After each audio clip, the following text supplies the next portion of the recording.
how the coaching works at Tony Robbins is you get being nominated. So I got a coach, a Tony Robbins coach. His name is Mike. And I said to Mike, hey, dude, what you do, that's what I want to do. How do I get on board? And then that mindset that I described earlier, if it's in my mind, I want to have it, I want to do it, I want to get it.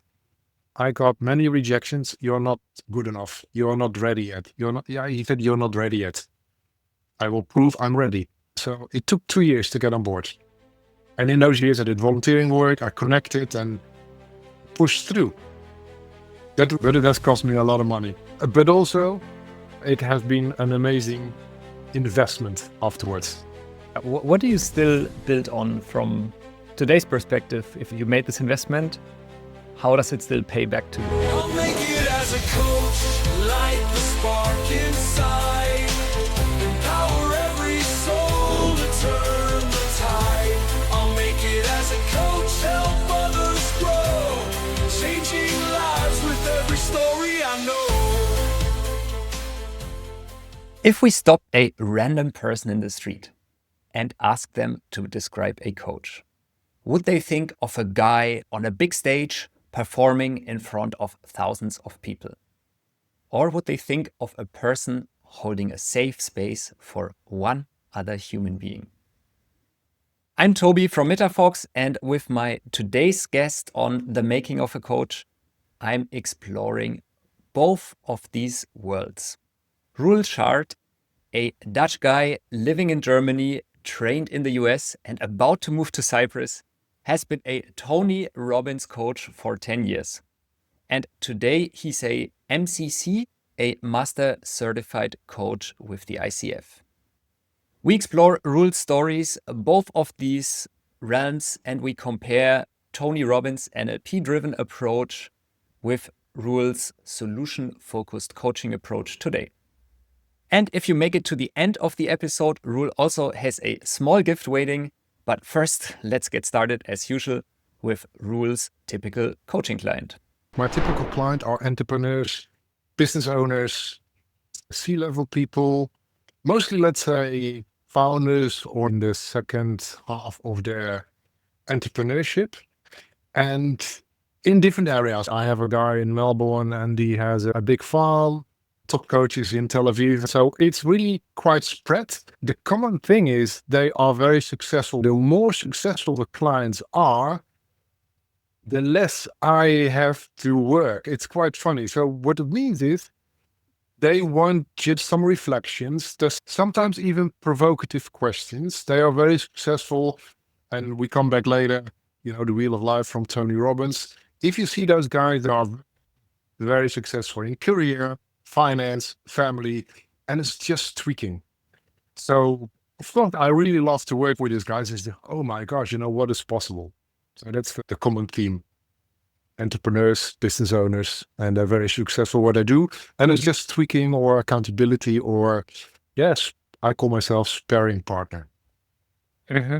And if you say they're very successful, what's the challenge they approach you with, or what triggers them to find you?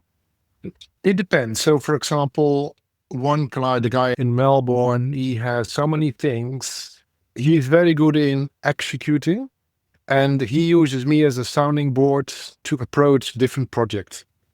Another client, for example, how to expand the business. There are different elements of their life. That could be career, that could be family, that could be finance. I think we cover all of them. Most start with business topics. So they come to my coaching and I have a business topic to explore. For example, how can I double my income? Or how can I expand the business? Or how can I hire an even bigger team? The funny thing is, in the sessions, it turns to family and connection. These guys work, and girls, they work very, very hard. And sometimes they disconnect with other parts of life. It always starts with business and it flutes into family and stuff. In the end, we're all just looking for appreciation and love. Yeah, true. So I guess this is a good moment to explore what helps you to connect with these high performers looking for love and appreciation. And maybe a nice way to explore that is by looking at this picture of yours that you posted on LinkedIn.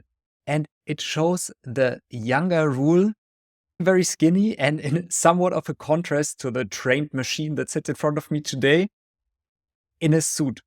So can you tell us a bit about that photo of yours? Yeah, that was a funny picture, and not in somehow different. I think they're completely opposite. Of course, there are many elements. It's still me. So long story short, I worked, and I was really a bit of an IT nerd. I was really a nerd, very shy, extremely shy. If people would ask me, get on stage, I was blushing and I was sweating and I was so nervous all the time. The reason why is because I'm quite tall. I'm 6'3", what is it, 191, 192, 191. I always look younger than I really am. So I remember a story when you are 18 as a boy, you want to go to some cinemas. And we were with some friends, and they were actually younger than I, and they are allowed to get in. And there was one guy, and he heard, "You are too young." That was me. And I was actually older than the rest. And I hated it. I hated it to be like a baby face and to be tall. And those stories were not very good strategies because I always made myself small. And I was ashamed that I looked younger. Of course, when I went, I worked and I got promoted to different positions. And then I was actually quite happy to be a manager at General Electric. And my path actually was to be a CIO. But the universe decided differently, and I got trained as an internal business coach. Then I thought, okay, I like coaching. I think it's the way that I support my peers and my staff. I need to have a coach myself. And back in the days, I read a book, one of the first books Tony Robbins wrote. And I thought, that's the guy. I need to go to that guy, and I need to have a coach from his team. Long story short, I worked my ass off to get on board, but they rejected me all the time. But I said, my inner drive, if something is in my mind, I like to go through it and I want to have it. And I got it. I've worked for Tony more than a decade, and that made my whole transition myself. So long story short, from being an IT nerd, getting on board into the coaching scene, transformed myself in a different, let's say, person. Quite happy that I've been in the Tony Robbins world and see my own growth. So the picture that you saw, that was my being an IT nerd back in those days. Thanks for the nice summary. How was the IT leader different from the boy? And how is the coach today different from the IT leader? I think my transition started when I was in the field of Tony Robbins. That means I went to events, I did a lot of voluntary work.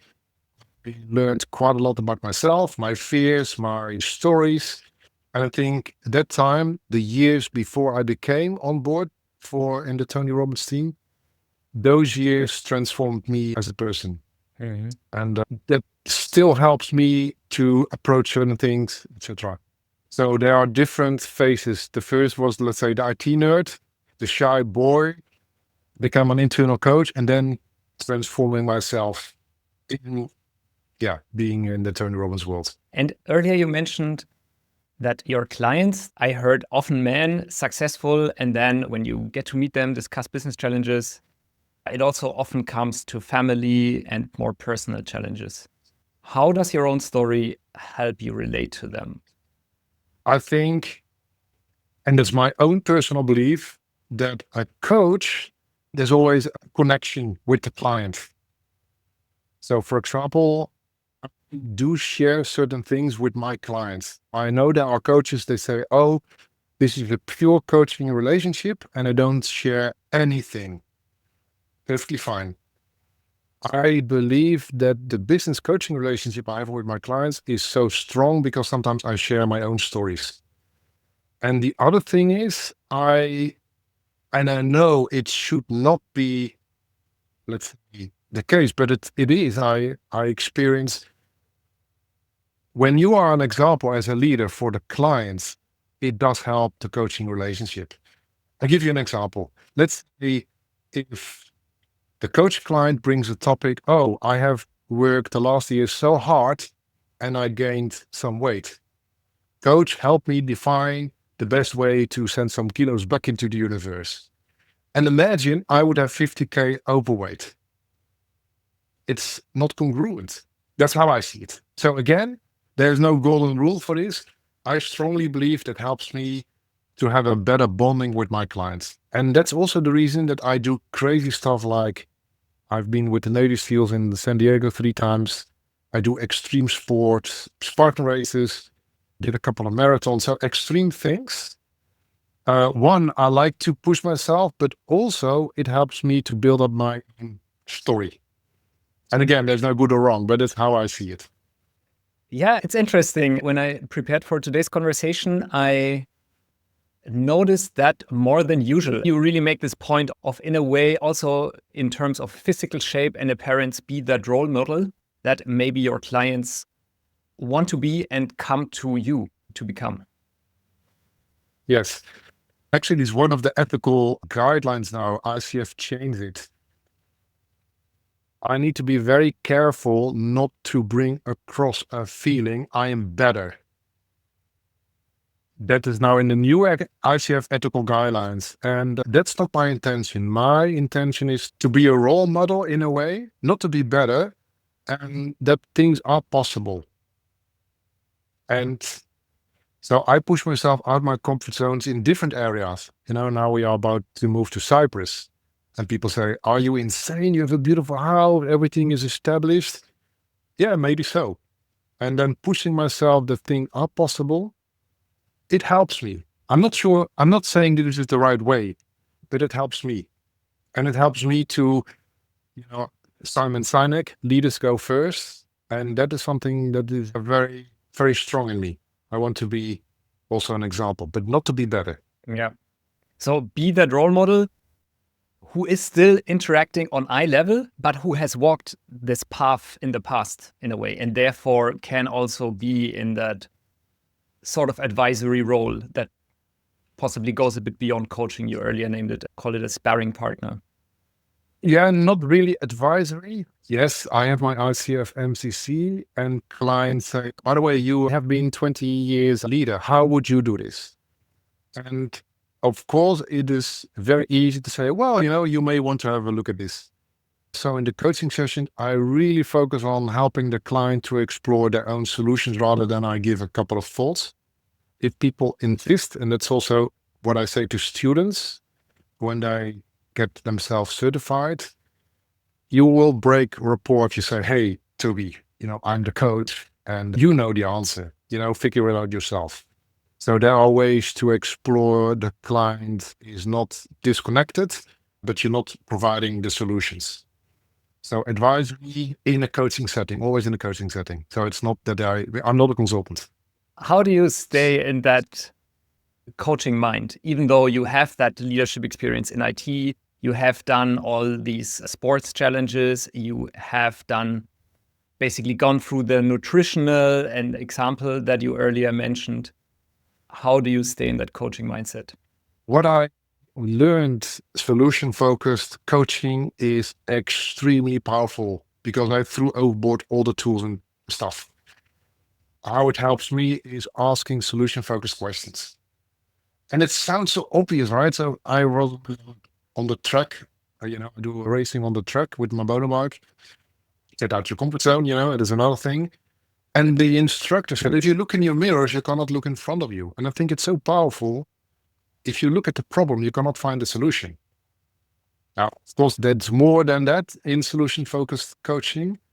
It is exploring with the client where the client needs to go, wants to go, and help the client to get there in a simple way. So no diagnosis, no tools, no tricks. They're very powerful. Yeah, I find this metaphor quite powerful, actually, that you brought up there. If you want the solution, it doesn't help to look in the rear view mirror. You want to look forward. And that also is how you stay in the coaching stance. Don't look in the rear view mirror and be the question asker. Yes. And another thing that you dropped earlier was your training with the Navy SEALs. Can you tell us that story? The coaching director I worked with, Mark Van Musen, I respect this guy very highly. And he was a Navy SEAL, and he believed strongly in the concept, get out your comfort zone for personal growth, no matter what you do. That could be finance, it could be physical shape, it could be anything. And that is a concept I really grabbed in my life. If you do it, and yes, you may be scared, but you do it anyway, there's a growing moment. People do not grow if it's easy. People don't grow if it's easy, because then they stay in their comfort zone. I think growing will help if you get out your comfort zone. And so the Navy SEAL, the Hell Week, that is of course military, but there's one institute, the SEAL Fit in San Diego. And that guy is a ex-Navy SEAL, and he built a company completely like the Hell Week, sometimes even tougher. And what it is a 52-hour crucial, they call it Hell Week, and it is all exercise, no sleep. You do eat, you do drink, but you keep yourself busy, or they keep yourself busy for 52 hours. And you need to run with sandbags on the back. You need to do push-ups and squats in 52 hours. And I didn't know how intense. I did a lot of training already, and I said, yeah, I'm on board. So imagine there was a room of so many people, all hands up, yes, we do it. And at the end, I think we ended up with 6 coaches going through the training. There was a fun, well, not always fun. We trained 1 year very hard. And then I was in San Diego. Imagine, 2 meter-sized big guys, those Navy SEALs, and they looked like monsters. And I know it's role play, but they want to get in your head. They fuck your mind. And they do that on purpose. So there are many, they call it revolutions. You have to do certain things in order to get to the next phase. And although I trained quite hard, it was not enough. So the first 52 hours, imagine black pants, white t-shirt, black boots. They shout at you, and you have to do push-ups, you have to do running, and you have to go in the water and out of the water and ice bath and all those crazy stuff.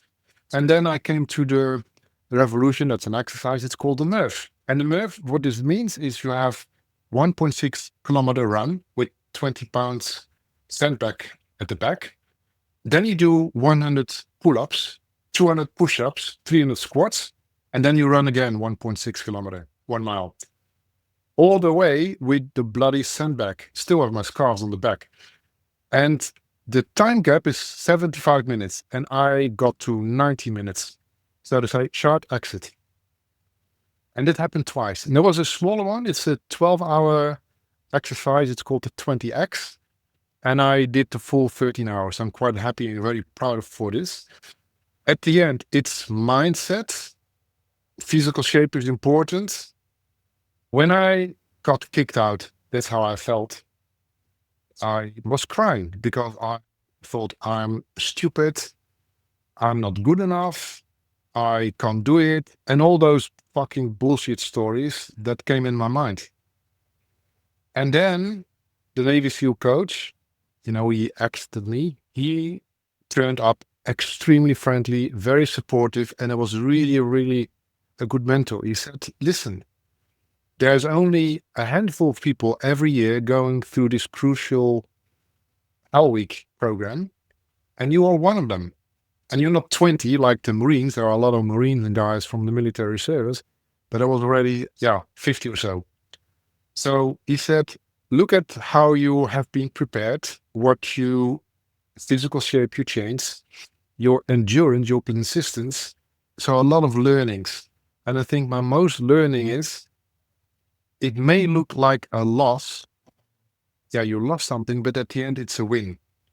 And then again, now the learning, solution focused. What is the side from the medal you look at? Do you look at, oh, I failed, I'm stupid, and I learned to see the other side of the medal and look, oh, wow, I prepared 1 year.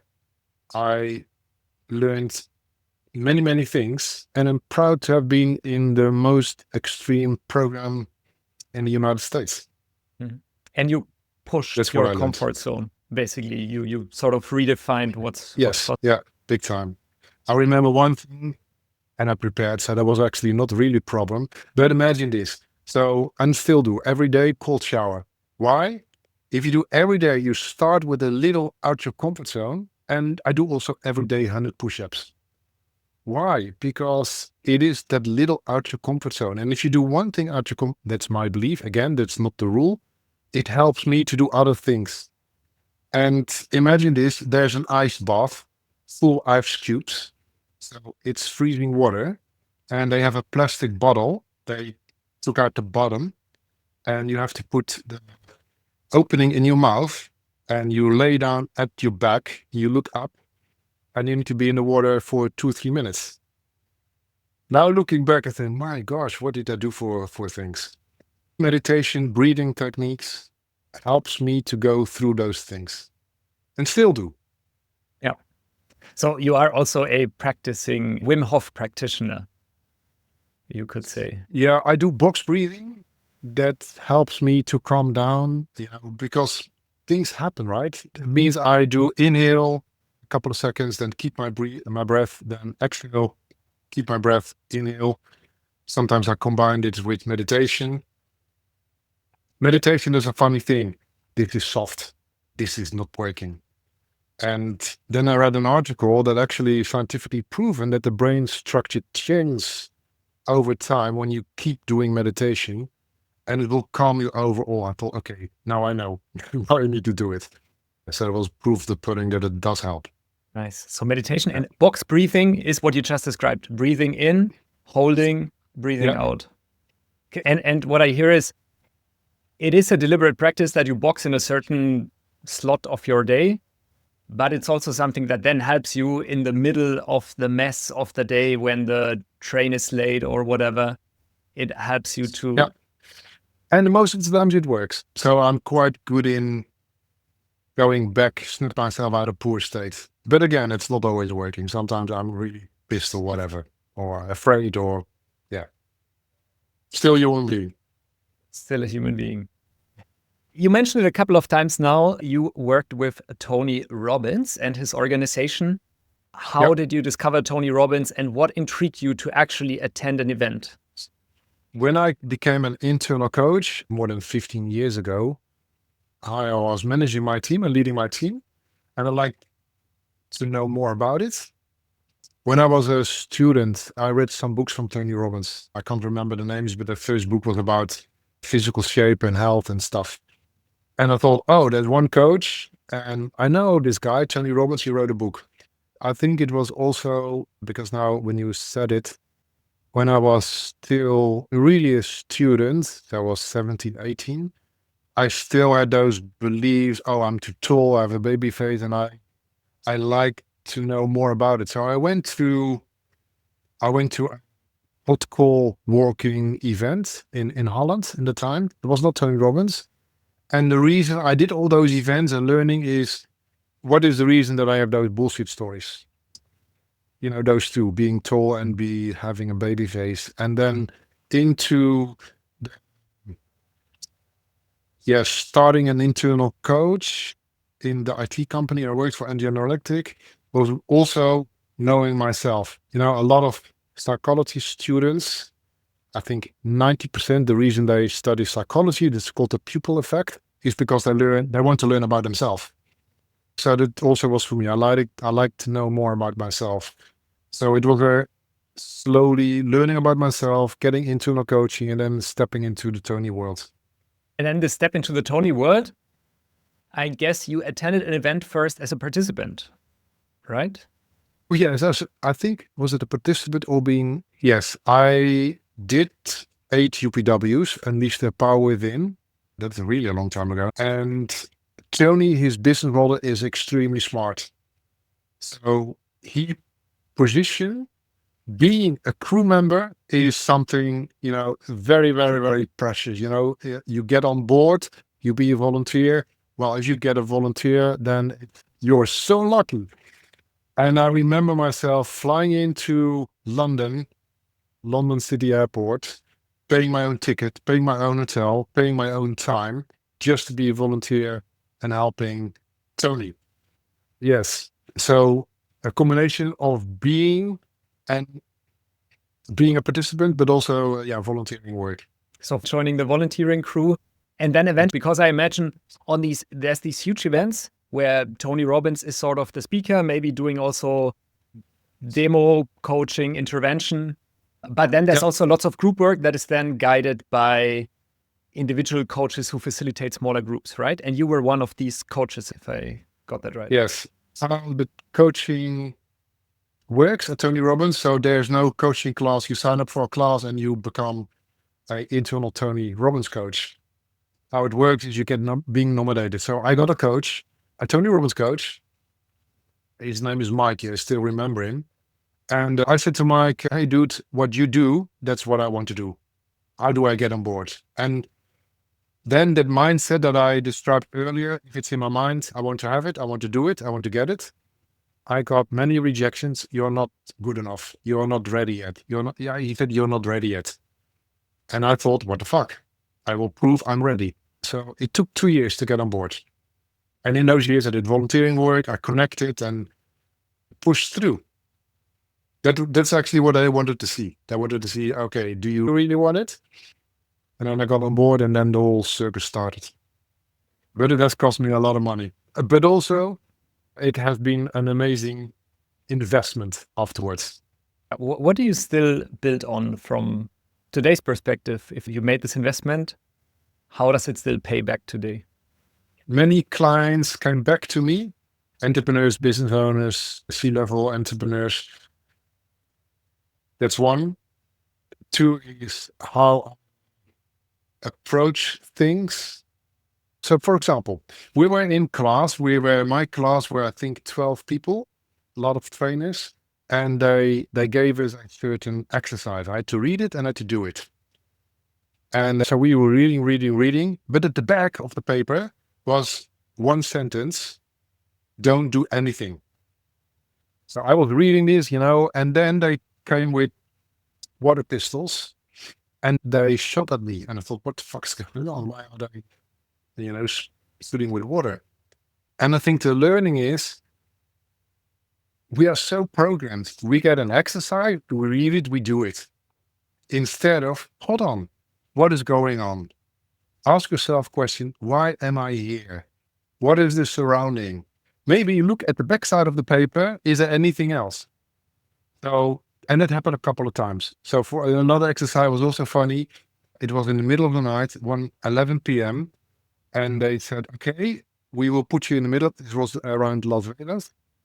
We will put you in the middle of the desert and you don't have any money. You don't have any cell phone and you need to prepare. So we are all so nervous. Okay, what's going to happen? And I learned, and again, it's not always working, to have a bit of a broader perspective, not just grabbing what you see. And I think it's a great coaching metaphor, especially for the MCC coaches.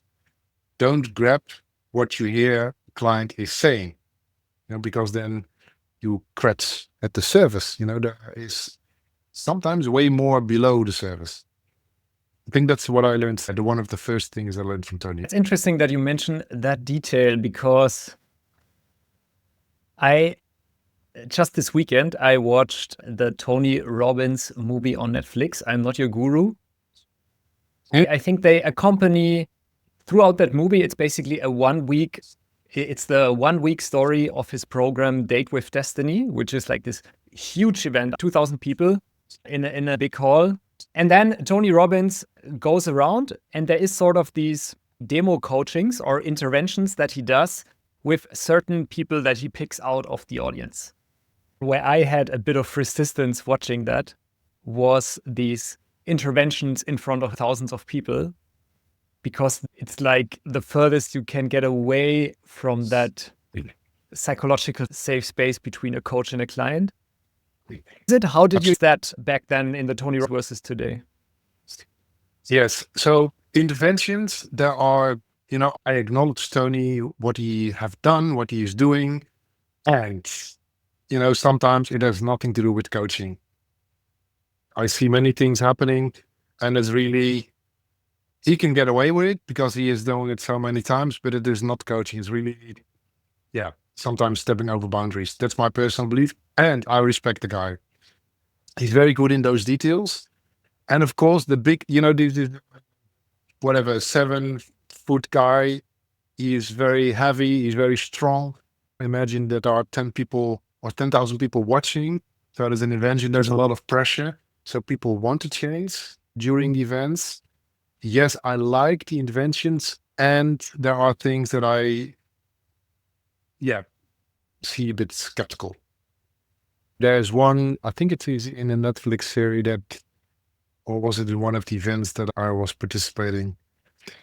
One hand up, and it was a woman, and she said, "Oh, I'm not happy with my relationship." And Tony did his questions and then pushed her to call in live with a microphone, 10,000 people listening in, her husband saying the relationship is over. And of course, there's a lot of pressure. She did, and I thought that is so not good. Yeah. To be honest, I am not aligned to Tony anymore, because during the corona, the whole marketing approach, the American way is different than the German way, or let's say the European way, getting clients on board. And I don't feel aligned with the American way of sales. So I'm grateful having changed in a way, being in an environment more than a decade. And I'm also happy to have been now out for the last 5 years. How would you say is it different, the marketing? It is more aggressive, and the approach in American sales is different than European sales. So I said, "Hey, Toby, give me your credit card now. You want to book the session now." And that was not flying in Europe. "I don't have money." "Well, you will make more money when you go to coaching. Sell your car. Give me your credit card now." I exaggerate quite, maybe not, but that's the American way. And I did not feel aligned at the end. Yeah. And connecting that with statements like, "Don't you want to invest in yourself?" Sort of blaming or mind tricking people. Yes. And I think what helped me, because when I came on board, I was still this IT nerd, I think, a bit. And I think the way ICF, there are, interesting things going on with ethics, but the core of ethics is important. For example, I saw coaches selling stuff to their clients because there's a dependency. And from ethical guideline, that is not flying. That is not okay. And I'm happy that I'm learning that, I learned the ethical guide framework. Mm. Yeah, and I think there is also now a big debate, because the public perception of coaching also, for example, in German media, is very much influenced by this, what you call the American approach to sales. I'm not sure these labels are accurate here in this context, but this very aggressive way of marketing versus ICF and what ICF coaches are doing. Yeah, thank you for underlying this first. We put labels on it with names. That's the feeling. But of course, there's no American way of selling, right? Thank you for clarifying that. Go on. Yeah, I'm wondering, from your perspective, as a person who has experienced both of these worlds in a way, and yet sits here with me on the podcast, where I usually often you're the first guy in a while that I have on the show. And you also really portray that very focused on nutrition, sports.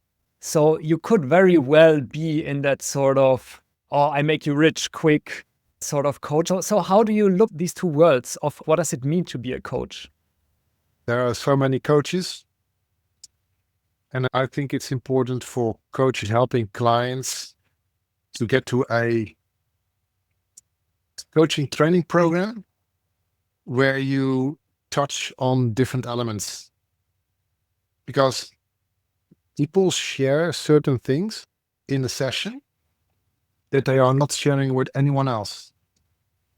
And if you just have read a book and say, "I'm now a coach," I think there's potential danger approaching clients that way. Now, if you are a brain surgery, you want to also have a good practice and theory and study. You don't open a brain and then you dig into it. It's the same with coaches. And then you step into the ethical framework again. I do chemistry settings on purpose to see, hey, are you and I aligned? Does it really work, you and I together? When we go deepening into the coaching, does it still be a good fit? And if you need the money, you take everyone on board. And that may not really helpful. So I see that's happening in the marketplace. I am happy to see, like Solutions Academy, we train coaches in a very good solution way. And I think the students who leave the academy, when they have the certification, they have a solid framework and start coaching in a good way. Yeah, now I'm wondering, how does that desire for quality reflect in your own journey?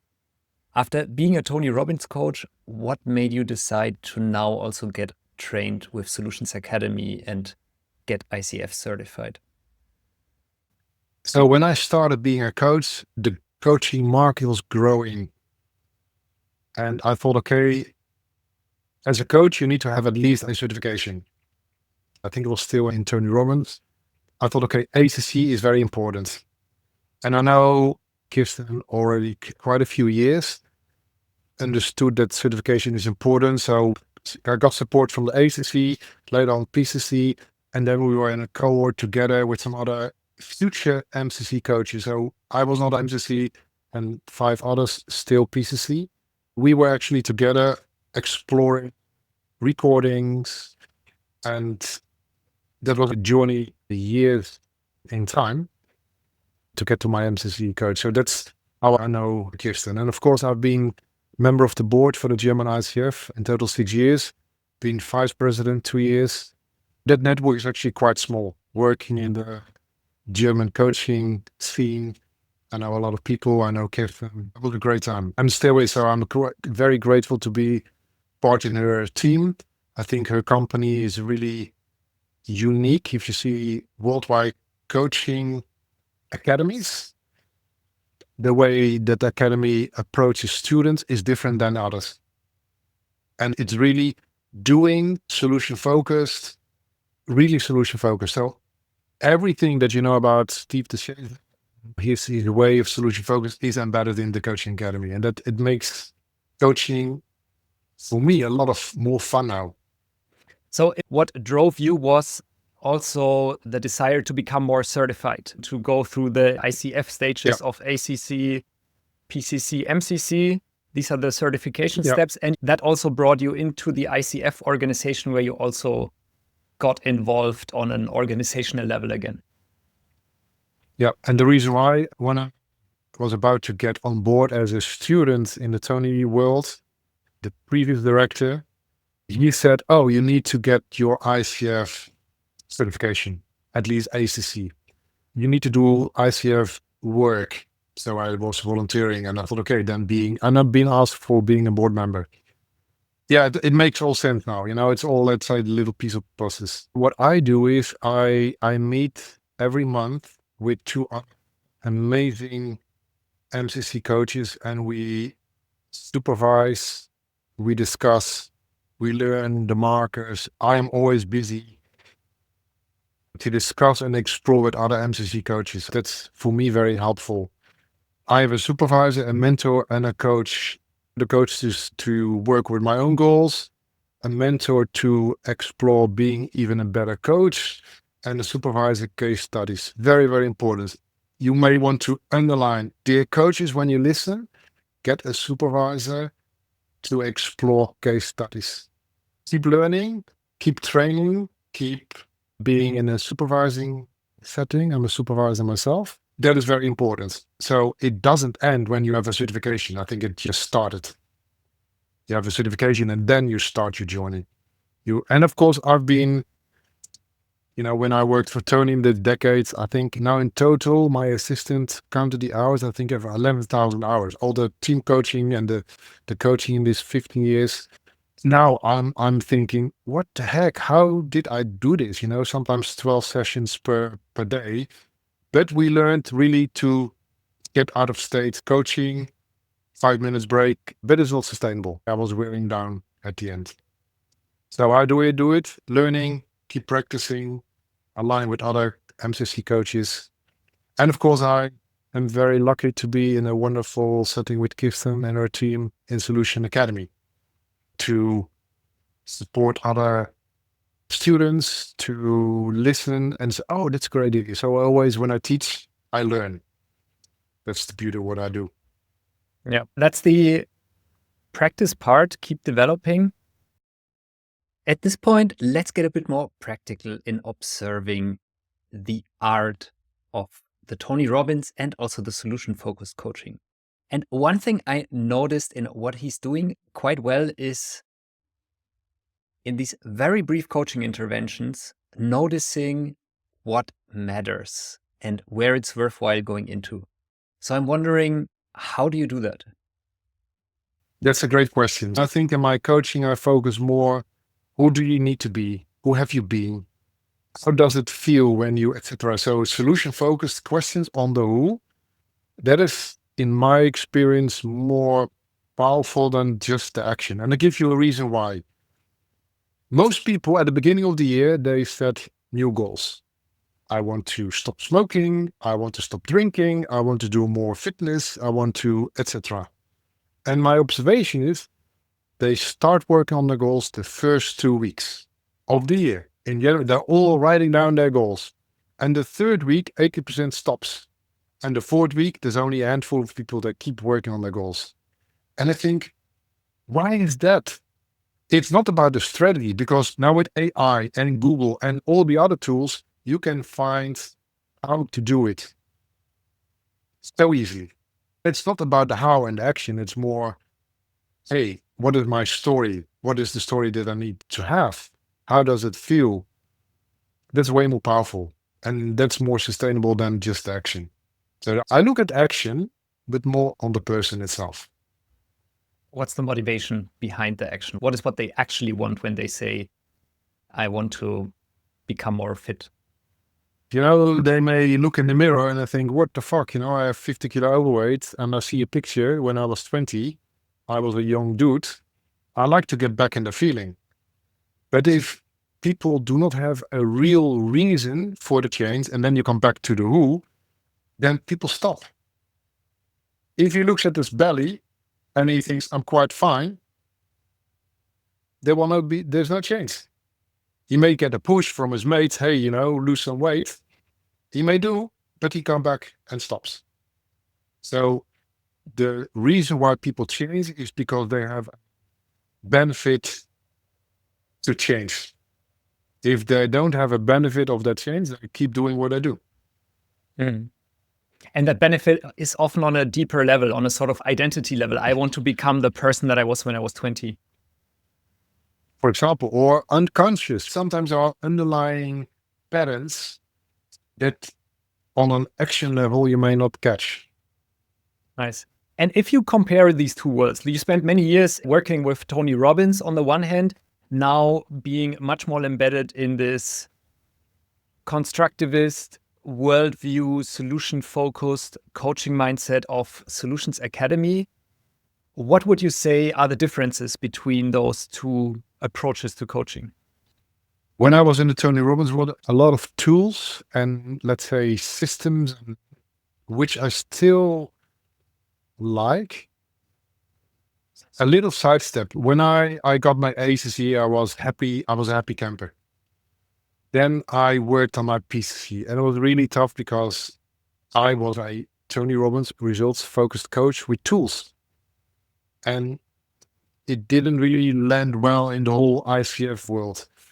And there were moments that I thought, I'm stupid. My brain capacity is not enough to be a ICF PCC coach. I cannot do this. With Kirsten, and I really thank her still for this, I have found, and this is for the coaches, you guys listen, keep your own coaching style. So important. Yes, ICF markers are important. And yes, the way of coaching when solution focused is very powerful. And then I learned to find a way. My coaching style is still fast, is still results driven. I call it always direct, packed with love. That's a bit of a fun way to saying how I coach with my clients. And it is solution focused and it does fit in the whole ICF framework. And then it happened again with me working on my MCC. And I was really in a happy space with Kirsten and some other super cool people getting to MCC. And there were moments I thought, what the F? This is not working for me. I cannot do it. Keep my own coaching style, have it in an MCC framework, aligning to the ICF standards. So I think the bottom line is keep your own coaching style, learn to embrace your ICF framework. And I think solution focus is a very powerful way of coaching. Mm-hmm. So I got away from all the tools. Yeah. So what I hear is that the Tony Robbins approach, I guess it's quite driven by NLP. There's lots of cooking recipes, like how to approach things. And then when you got into the solution-focused world, it was more dancing in the moment, less tools, less cooking recipes. And that brought you a bit into this existential crisis that you described, where then Kirsten also helped you to befriend, in a way, your past and find your aligning these two worlds. Yes. The funny thing is, now in hindsight, so Tony has two very powerful tools, if you wish. And if you link it now to the ICF world, how I see it now, one tool is called RPM, the Rapid Planning Method. It's actually action, next steps. That's the what level, if you wish. The other thing is state. That means Tony says the way you feel your emotions, and again, there's no good or wrong, that's how I frame it. How he frames it is based upon three elements. It's your own physiology, your clothing, your eating, your breathing, your internal mindset, and the language. You'll be in a good physical shape. If you tell your story all the time, and I was very good in this myself, I'm not good in it, I'm stupid, I can't do, guess what happens? You start to believe your own bullshit. And when you use negative language, it has an effect on how you feel. So that was more the who level. So in a way, Tony is doing the same, but he packs it more Tony way, I guess. The rapid planning method. Yeah. How does it work exactly? So let's say you want to do a speaking event. I make this up. Tony says, okay, great, excellent. Tell me more about it. And then we explore what is really the reason behind all this. You know, your emotions having that event. Then we say, okay, what could be done and what is the most important thing? So the rapid planning method is what is the result that you aim for? Then we look at all the possible steps and we highlight the top 80%, which gives 80% of your outcome. And we look into what does it bring you? What is the feeling that you have? So if you have an internal, intrinsic motivation to do certain things, your inner drive, it does help to get results. So that's in a package, the RPM way. And I still do it. You know, I ask myself, okay, what is the reason I want to do this? Okay. What is the top action items that bring the most leverage? When I started coaching, I thought business cards. I need business cards. I need a website. All nonsense. It doesn't bring any client. But I did not go connecting to clients and, you know, complementary sessions, getting out in the world. I was busy with websites and business cards and flyers and stuff. Guys, that will not bring you any client. So if I try to break it down, it is you start with the goal, you tie it to an identity level also, like who are the person you want to be. And then a bit grow model-like, instead of options, you make out sort of steps or options for steps. You identify the high impact steps. And then it's about let's and go. And then, yes, there is more. So if you like to more a bit RPM, how I work, right? So it's not this is the best way. I put action straight into my calendar. Why? Because we know to-do lists, they only get bigger. So putting an action into my calendar, for example, before we are recording, I had one thing I had to do and I put it in my calendar. For you personally, for your personal life. And as a coaching method, I guess, you have this sort of rapid planning method, goal related to identity, step. And now in the solution-focused world, what would we do differently? We would ask, if that goal was achieved, what was possible? Sort of miracle question.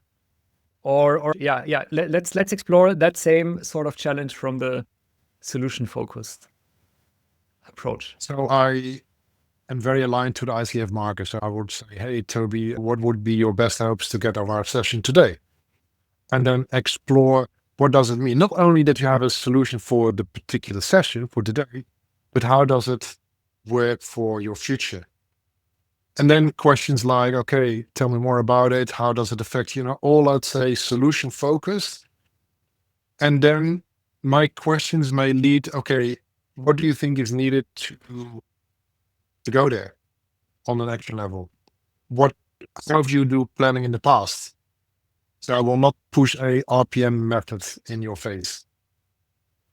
If people insist, hey, I don't have any way, then I would say, oh, if I look at my successful clients, people do this, people do this, people do this. Would this something that could work for you? Or now I've said this, would there be some other way that you can approach this? So I have only questions in my tool bag, not tools. Nice, yeah. Okay, thanks for this small exploration and comparison of the Tony Robbins, I would say NLP-driven world versus the solutions world. And now that we explored a bit the different coaching approaches, I'm wondering, how has this transition from Tony Robbins world to ICF world impacted your client base? How do you find clients today? I think the clients growing with me, because I have clients who are with me really quite a few years. I think when I started coaching, it was really on the action level. I think that's behind me. And I'm not saying that my coaching is turning into supervision, but there are elements of supervising in coaching. I think the MCC way of coaching is not that I always do MCC coaching. I think I'm flexible in adapting what the client actually would like to get out of the session. I think at the beginning, me as a coach, I wanted results for the client. I have left that behind. So it's more exploring together, eye level, constructive, solution-focused coaching. Yes. Most of my clients, for example, one guy in Peru, he owned different mines and logistic companies and financial companies in Dubai. And just exploring and checking in. These guys are really at the top of their level. And being in a safe space, I think that's also key. Being in a safe space, because there is no one to talk to at that level. You cannot talk to your wife, you cannot talk to your peers, you cannot talk to your employees. So I think I'm very honored that I have clients who share their stories, their fears, their beliefs in a safe space with me. So you are choosing for yourself the ethical framework of Solutions Academy of ICF. And yet when you say think as an entrepreneur first and as a coach second, is there anything that we can learn from the, let's call them get rich quick, aggressive marketing coaches? I learned the hard way. I thought, okay, I have LinkedIn. So I posted, I have a special offer for coaching. And that's too quick. The secret of living is giving. That's a Tony quote. But it does cover what it means. You need to warm up connection. And getting clients is hard work. And I put it perhaps a bit harsh. You may already have a client base when you come from another company. But if you start completely from scratch, and you don't have a unique concept, and you don't have, I sometimes hear, yeah, you know what? I don't like sales and I don't like marketing. And I really say, well, you really want to consider if coaching is your true profession, because the foundation of getting clients is marketing and sales. So that's what I see. And I have a bit of a double thought. Yes, I see wonderful coaches getting on the marketplace. And I see also coaches who have not going into the marketing and sales. And there are things that I really don't like. Getting myself on video and stuff. But I compare this, let's say you are on a mountain trip, you're climbing. Most coaches are at the top of the mountain regarding knowledge and experience. But they're in base camp even not. Let's say at the beginning about visibility. They're not visible, they don't have any connection. And then I hope to get clients with making a nice business card. That's not how it works. But how did it work for you? Connecting to people, offering complementary stuff. First focus on supporting and then find a way to get into a coaching. Mm-hmm. So what I figured out now, if you see the number of touch points, that means email, a phone, SMS, WhatsApp, on average, before closing a deal, it's 13 touch points. So what I see happening, people send an email, people may send a WhatsApp, and I think, oh my gosh, now let's pick up the phone. He's not there, leave it, he's not interested. You need to go more, 13 times before people sign a deal. Yeah. In the entrepreneur community I'm coming from, there's this give, ask. So deliver value, asking for something in return. Give. So, yeah, mark that. That's true. Nice. And talking about giving, I heard you also have something to give.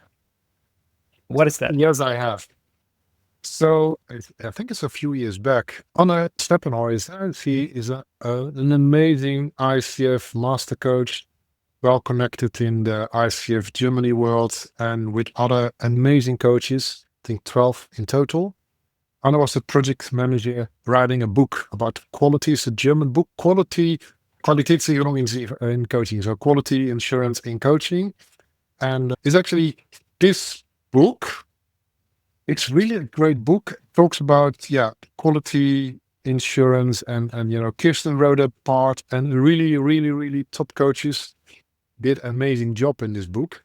And I have 10 copies. And as a gift to your audience, the first 10 having an email address and an address and a telephone number, I will give it away. So it's a complimentary book. 10 first people may have it. And for you as a business person, you just said, think first as an entrepreneur, then as a coach. What drove you to participate in that book project? Give.